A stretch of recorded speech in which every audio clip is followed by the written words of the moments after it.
Now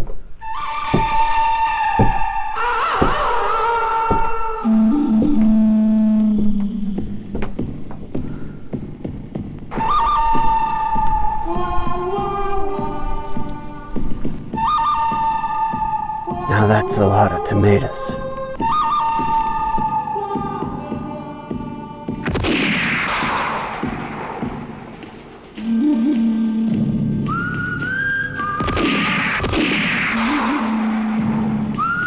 Hey guys, welcome back to the homestead. Today we're going to talk about the good, the bad, and the ugly of my garden. So what do y'all think of my new look? Think it's a keeper?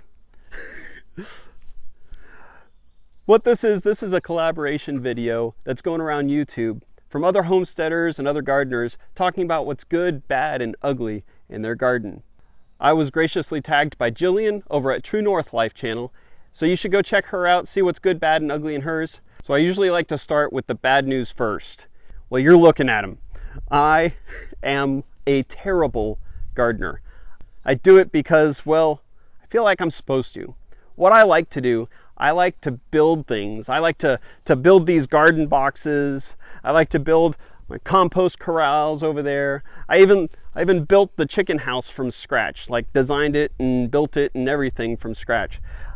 I like to put systems in place, like sustainable systems that can remove waste or increase yield, that eliminate the need for me to constantly have to touch things, because I don't like that constant, mundane, go out every day and do the same thing over and over again. That's just not who I am. I'm a little ADD, I'm a little all over the place. And so for me, gardening is a big challenge because, like anything that lives, gardens take maintenance. They take constant attention and weeding and dealing with pests and dealing with bugs and harvesting fruit. I mean, if I could come out here once a month, do a little weeding, take care of the bugs, and then pick all the fruit, and then go on to my 100 other things that I've got mulling around in my brain, I'd be a great gardener. But that's just not how it works. So the bad, you're looking at them, I'm a terrible gardener. So that brings me to the second bad thing about the garden. Just look at it. Look at how small this garden is. Look at all this space that we have. I mean, quite literally, everything that you see from this point is our property. And this is the size of our garden. 2 raised beds and a little plot that we actually just expanded the other day, and I'm going to put a video out on that soon. So we have lots and lots of land. And when we first moved out here, man, I was gung-ho. I was on fire. I was gonna conquer the world with my garden. We were gonna be self-sustaining. We were gonna be able to, live off of everything that we produced. So right out here, I planned out a 100 by 200 foot garden area. I calculated the caloric intake that our family of 5 should take in every year, and then estimated based on the food pyramid how much of that should come from vegetables and natural things that we grow in our garden, and planned out what produce that we could grow effectively that would give us enough nutrients, enough minerals, enough vitamins to be able to sustain us indefinitely. So I took this whole plan, I brought it to my wife, and I showed her what I was going to do, and she said, "You are crazy." No, instead, what we did was we planted a 20 by 40 foot plot. All right, I tilled it all up. We got it all ready. We put a whole bunch of stuff in the ground, but I made a critical error. I didn't have a plan for weeds. I didn't have a plan for pests. And quite honestly, I didn't have the time to put into any kind of garden. As soon as we managed to get things in the ground, that's when the problem started. The weeds just took over, the pests took over, and in all honesty, we didn't even know that we had a problem until it was too late, because I didn't have time to be out there every single day dealing with the maintenance that a garden requires. So every subsequent year after that, our gardens kept getting smaller and smaller, and last year, we didn't even plant a garden at all. In fact, I had one tomato plant that a friend gave me. I put it in the ground, and managed to almost get a tomato off of it. That's why this year we ended up going with the 2 simple raised garden beds. That way we could have a plan for weeds, we could have a plan for pests, and we could easily manage the time that it was going to take to deal with our garden. And we also approached this garden completely differently than we have in the past. See, in the past, we were always looking at our garden as a source of sustainability for our family and to offset dietary needs. This garden, with it being so small, we've approached it more as an experiment to find out what works and what doesn't work. Which brings me to the third bad thing about this garden, and that it is full of failures. This is my potato box. I originally this spring planted 8 potato plants in this box, and I killed 6 of them right off the bat. Not because I overwatered them, not because they didn't have good soil, not because of anything that I did wrong in the growing process. I didn't start the potato seeds. Believe it or not, that was one of the things that I did not know you had to do. I thought the potato's got eyes, the potato grows in my pantry, I can throw this in the ground and it'll be just fine. Well, I did that and they weren't just fine. By happenstance, by a sheer stroke of luck, 2 of the potatoes that I had planted in the ground had little buds growing on them, and they ended up sprouting and producing a fairly good crop of potatoes for 2 potatoes. So I happened upon some luck there, but the entire first planting of potatoes was a complete failure. So now I've cleared the bed out, and who knows? We'll see if I can get a fall crop of potatoes out of this. It may be another failure, I don't know, but it's an experiment, and that's kind of what we're doing with our new garden. Another failure that I really don't know what to do about is our bell peppers just look puny.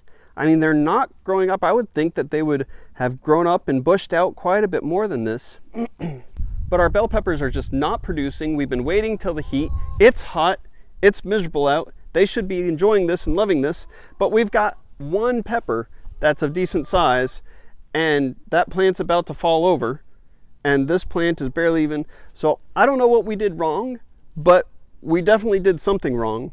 I think that maybe we will either have to plant them later in the season, or maybe plant them deeper in the ground. That may offer a little bit more encouragement for the roots to grow and build a better foundation for them. They won't be working so hard to keep themselves up. So I feel like our pepper plants are a real failure as well. Tomato plants have been puny and scrawny too. I mean, my dad's got some tomato plants, and they're a different kind, granted. These are Roma tomatoes. So, I mean, maybe our soil wasn't great. Maybe our soil was lacking some nutrients that they needed. But I really feel like our tomato plants could have been a lot better this year had we had a little bit more experience or known what we were doing. But again, it's an experiment. We put some things in the ground, we're trying some things, we're learning some things, and we're trying to learn from our mistakes as we go along. The other big failure was this right here. Now, if you've seen videos in the past, you know that this was not a tilled garden bed a week ago. This was squash plants and then a couple of zucchini plants. Now, our zucchini and our squash have been growing in this area for the past 4 years with no problem at all. That was the one thing that we were able to grow without even thinking about it. I mean, the 1 year that we had a decent crop of squash and zucchini was the year that they were just volunteers and they came up on their own. And this is where they came up at.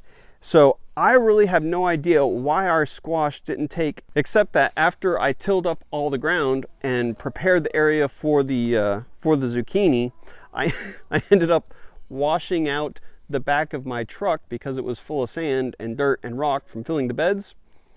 And all that water ran into the area that I tilled and compacted. We've got really hard, red compact clay here in Tennessee, and it compacted everything down, and I think that it just made it so hard for the roots to take, and I think that they just really didn't have a good chance to get good and established before they started actually growing. So we ended up getting 0 zucchini this year. There was 1 zucchini that grew, and the chickens ended up getting out of their pen and eating it. So they got a nice harvest of zucchini, but we got none. But like I said, with this garden, it's a big experiment. And with every experiment, you find out what's working, you find out what's not working, and then you change things to see if you can get more success. So we're approaching this as an experiment, and we're not afraid to change things up mid-stride if we see that something's failing or something's just not working right.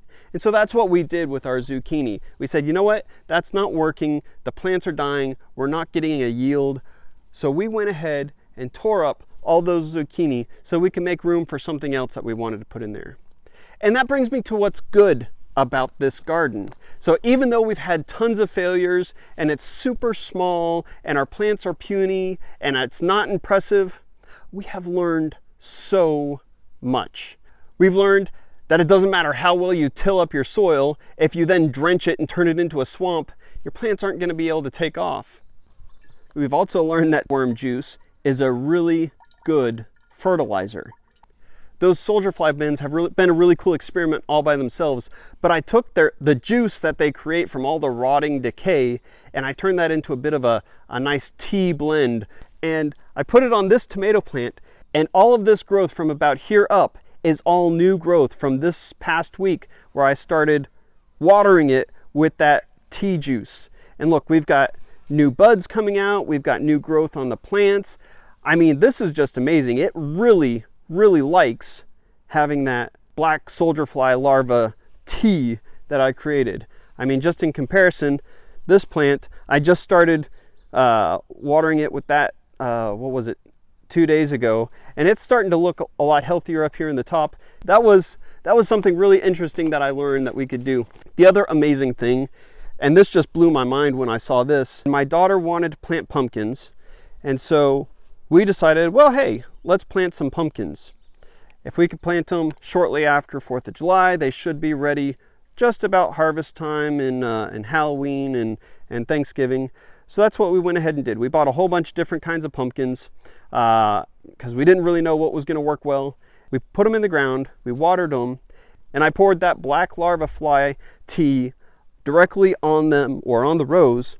And I kid you not, within about 24 hours, we saw little sprouts coming up. And this right here, look at this growth.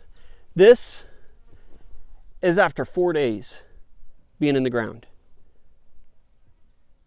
4 days of being in the ground, and these things are already this big. I would have never guessed that we would have such success. Now, we have had a lot of rain, and it's been thunderstorming about every day, so I'm sure that that's contributed to the growth some. But I mean, I'm giving credit to the black larva fly juice. But that does bring me to something rather ugly on the homestead. Yes, we all have to deal with disgusting things, and this is one of the most disgusting things that we deal with. It is full of maggots and worms. That right there, that's a pretty disgusting part of our garden plan. We throw everything that we can think of in there, from kitchen waste, meat, eggs, dairy products, even dead rats that we find. Just chuck them in that box and they all start to decay and decompose, and the flies take over and they grow up in there. And then what ends up happening is the black soldier flies actually harvest themselves out of there and drop into those black buckets. And then I take that and I feed the chickens eat them, they're all nice and happy, they get a little treat. And then I take the chicken poop and I put it in the other bin, and it ferments and sits there and rots and turns into good compost. We've got the compost pile, we mix all that together, put it back in the garden, and that's an ugly process, smelly and disgusting, but it really does work, and it is necessary for the garden because, as anybody knows, If you don't have good soil, if you don't have nutrients and continue to put those nutrients back into the soil, then your plants don't have anything to grow and to eat. And so what we've been learning is how to do that effectively, how to do that in a sustainable way that can keep up with what our garden needs, and something that we can scale up as our garden scales up. So that's it, the good, the bad, and the ugly from our garden. I know it's not much, but it's ours. We've got pumpkins growing, we've got squash growing, we've got potatoes hopefully growing, we'll find out. We still got some bush beans left. We got our peppers that maybe they'll produce something sometime soon. And then we got our tomatoes. But more than anything, we've got an education. We've got a really good education this year, and we've learned a lot. And I hope to just be able to continue to expand this and grow this garden even more so that we can continue to produce and continue to provide for our family and build something that's a little bit more sustainable, a little bit more healthy for our family, and add opportunity for our family to be able to enjoy each other in this, learn together, and spend time together. So it really was an honor to be tagged by Jillian over at True North Life channel. I really appreciate her thinking of me and wanting to know what was good, bad, and ugly in my garden. So if you enjoyed this video, if you found it informative or entertaining in any way, go ahead and hit the thumbs up button. If you haven't subscribed, feel free to subscribe, see more of what we have going on here on the homestead, and I appreciate you watching. So now I am supposed to tag some other channels. I got some YouTube friends of mine here in Middle Tennessee, so I'm gonna tag you guys, Brett and Cindy, TN Living. Show me what's good, bad, and ugly in your garden. And then old Randy from Jacob's Triangle Homestead. He was one of the first guys that reached out to me on YouTube.